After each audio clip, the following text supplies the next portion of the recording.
안녕하세요. 비탐성 빛의 교회와 함께하는 성경 공부에 오신 우리 성도님들 진심으로 환영합니다. 오늘 수요일 조금 추운 날씨인데요. 함께 기도하고 뜨거운 말씀 후후 불어가면서 이 말씀밥 함께 먹어봤으면 좋겠습니다. 제가 기도하고 오늘 말씀밥 함께 섭취하도록 할게요. 하나님 고맙습니다. 오늘도 하나님의 말씀 앞으로 나온 우리 빛의 성도들, 우리 모두의 마음을 열어주시고 우리의 영혼의 눈을 뜨이게 해주셔서 오늘 말씀 안에 살아계신 우리 주 예수 그리스도를 만날 수 있도록 도와주시고, 또 우리와 오늘도 함께 동행하길 원하시는 예수님의 손을 굳게 잡고 오늘 우리의 일상을 시작할 수 있도록, 혹은 마무리할 수 있도록 오늘 말씀을 대하는 우리 모든 성도들의 마음 가운데 주님께서 함께하여 주시옵소서. 예수님의 이름으로 기도드렸습니다. 아멘.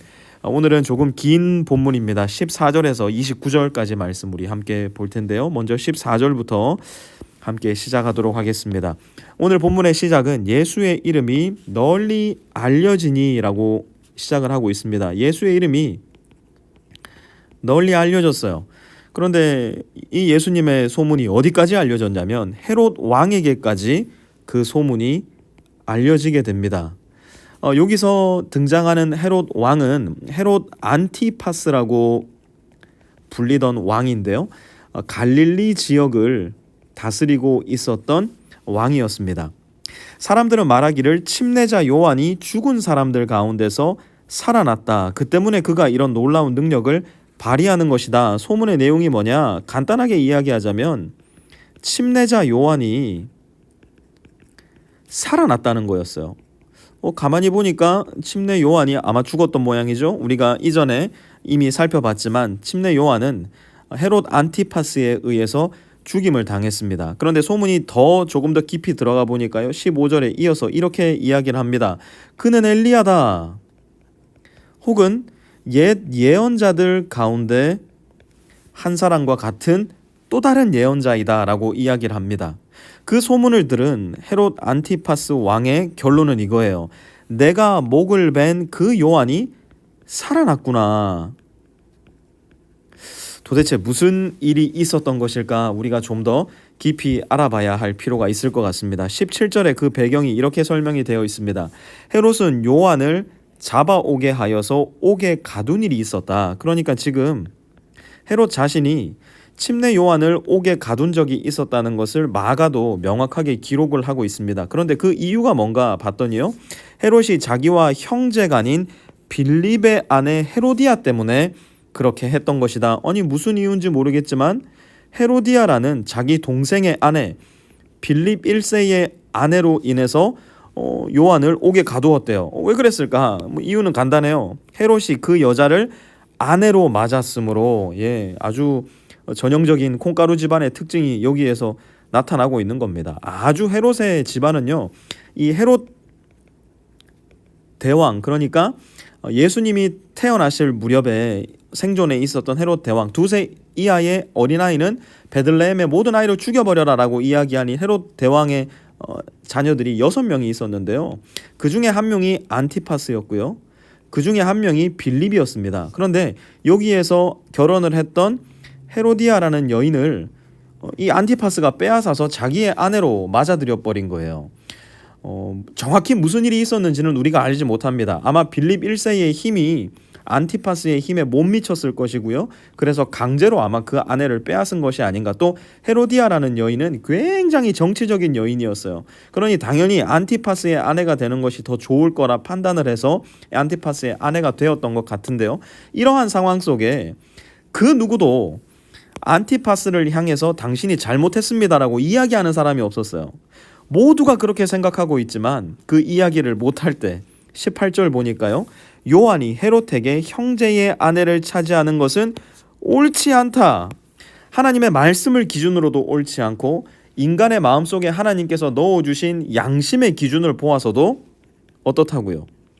옳지 않다 이야기를 한 것이에요. 그러니 이 정치적인 여인인 헤로디아 마음이 어땠겠어요? 19절 보니까 헤로디아는 요한에게 원한을 품고 요한을 죽이려고 했어요. 그런데 그가 뜻을 이루지 못한 이유가 하나 있었으니 20절에 보면 헤롯이 요한을 의롭고 성스러운 사람으로 알고 그를 두려워하며 보호해 주었고 또 그의 말을 들으며 몹시 괴로워하면서도 오히려 달게 들었기 때문이다. 헤롯 안티파스는 굉장히 타락한 왕이었지만, 정치적인 왕이었지만 여전히 그의 양심이 조금은 살아 있었던 것 같고요.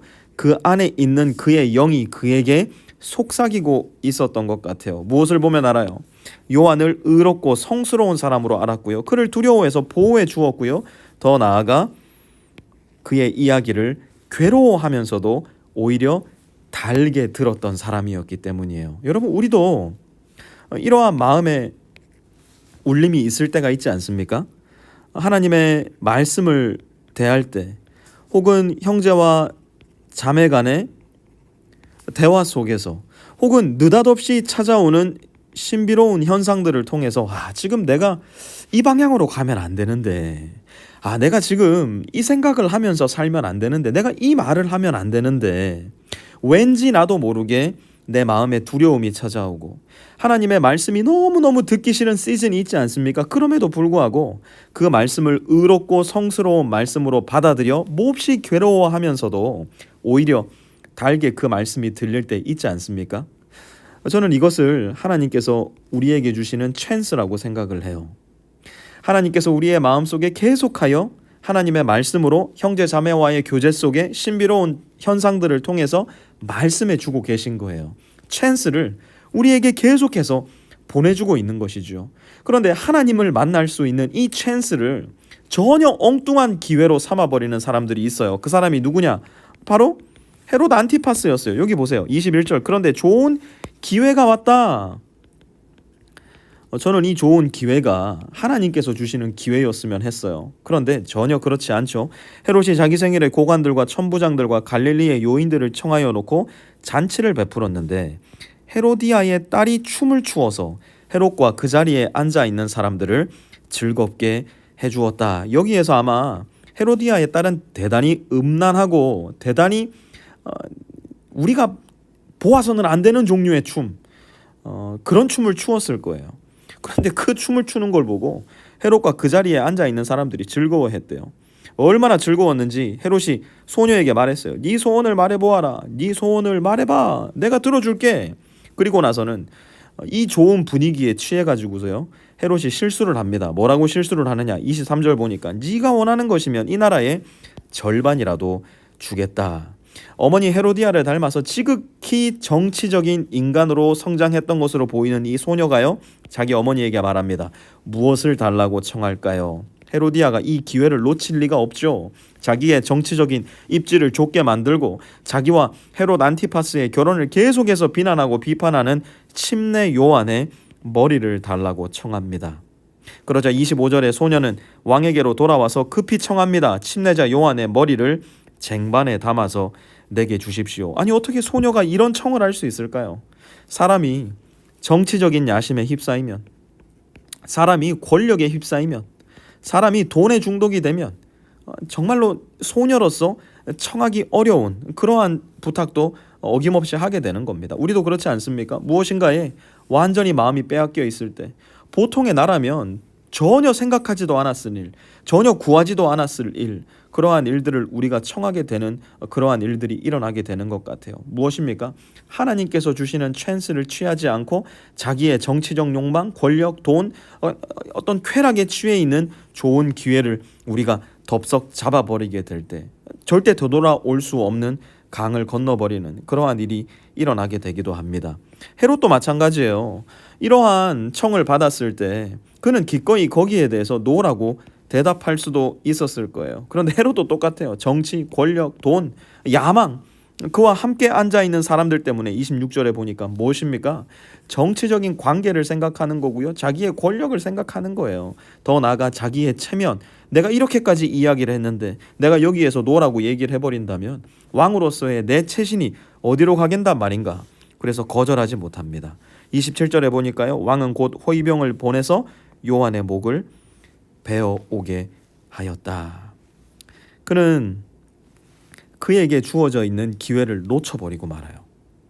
더 나아가 다시 오늘 본문 초반절로 한번 돌아가 보셔요. 내가 목을 벤 그 요한이 살아났구나. 무엇입니까? 하나님께서 또 다른 기회를 주고 계시는 거예요. 비록 침례 요한은 죽여버렸지만 예수님에 대한 소식을 다시 듣게 해주셔서 헤롯 안티파스 왕으로 하여금 다시금 하나님께 돌이킬 수 있는 기회를 어쩌면 하나님께서는 헤롯 안티파스에게조차도 주고 계신지 몰라요. 그러나 헤롯 안티파스는 이 기회를 잡지 못합니다. 여전히 그의 정치, 권력, 돈, 체면, 쾌락에 취해서 예수님으로 인해서 들려오는 예수의 이름, 예수의 소문을 완전히 무시해버리고 맙니다. 영원히 하나님께로 돌아갈 수 있었던 기회를 그는 침례 요한을 통해서 놓쳐버리고 말고요. 예수님을 통해서도 놓쳐버리고 맙니다. 여러분, 우리 삶에도 예수님의 이야기, 예수님의 이름, 예수님의 소문, 예수님의 권능을 들을 수 있는 기회가 아마 이 시대에는 훨씬 더 흔하게 있는지도 모르겠어요. 그렇기 때문에 이 귀한 기회가 하나님께서만 우리에게 주시는 이 기회가 전혀 기회라고 여겨지지 않는 시대에 우리가 살고 있는지도 모르겠어요. 그러나 여러분, 기억하세요. 이 기회는 어마어마한 기회이고요. 이 예수님에 대한 이야기를 들으며 우리는 영원한 생명을 얻을 수 있는 기회를 얻게 되는 거예요. 그러나 동시에 우리가 이 기회를 잡지 못한다면, 우리가 이 기회를 귀하게 여기지 못하고 오로지 나의 야망과 권력과 정치적 힘과 돈과 체면을 살리는 기회 쪽으로만 나의 인생을 기울이며 살아간다면 우리도 이 예수님을 만날 수 있는 영원한 기회를 놓쳐버릴지도 몰라요. 오늘도 좋은 기회이지 않습니까? 예수의 이름이 들려오는 이 기회, 예수의 소문이 들려오는 이 기회, 무엇을 위해서요? 우리에게 영원한 생명을 주시고 우리와 영원한 사귐 가운데로 들어갈 수 있도록 도와주시는 그 기회. 여러분, 이 기회 더 미루지 마셔요. 오늘 만약 이 시간 이 말씀을 통해서 내가 예수님을 내 마음 가운데, 내 인생 가운데 받아들여야 되겠다, 혹여라도 여러분 마음 가운데 그러한 찬스로 다가오신다면 여러분 저에게 연락해 주시기 바라요. 제가 도와드릴게요. 여러분들과 함께 한 걸음 한 걸음 신앙의 여정을 걸어 나갈 수 있도록 저와 우리 빛의 교회 다른 모든 성도님들이 함께 할게요. 이 영원한 사귐, 영원한 생명으로 들어가는 이 찬스, 여러분 더 이상 미루지 마시고 오늘 이 시간 그 예수님을 여러분 마음 가운데 주인이요 구세주로 받아들일 수 있는 좋은 기회로 삼으시기를 우리 주님의 이름으로 부탁을 드립니다. 하나님 고맙습니다. 예수의 이름이 도처에서 들려오고 있지만 여전히 예수의 이름은 이곳저곳 땅바닥에 나뒹구는 검은 봉지처럼 너무나 천하고 하찮게 여겨지는 시대를 살아갑니다. 오늘 함께 말씀을 공부하는 우리 빛의 성도들은 하나님 그러지 않게 도와주십시오. 우리 마음속에 계신 성령께서 일하여 주시고 우리의 마음과 생각을 올바로 잡아주셔서 주님을 만날 수 있는 기회로, 주님을 내 마음 가운데 영접할 수 있는 기회로 삼을 수 있도록 우리 모든 빛의 성도들 마음 가운데 하나님께서 은혜로서, 능력으로서, 권능으로서 함께하여 주시옵소서. 예수님의 이름으로 기도드렸습니다. 아멘.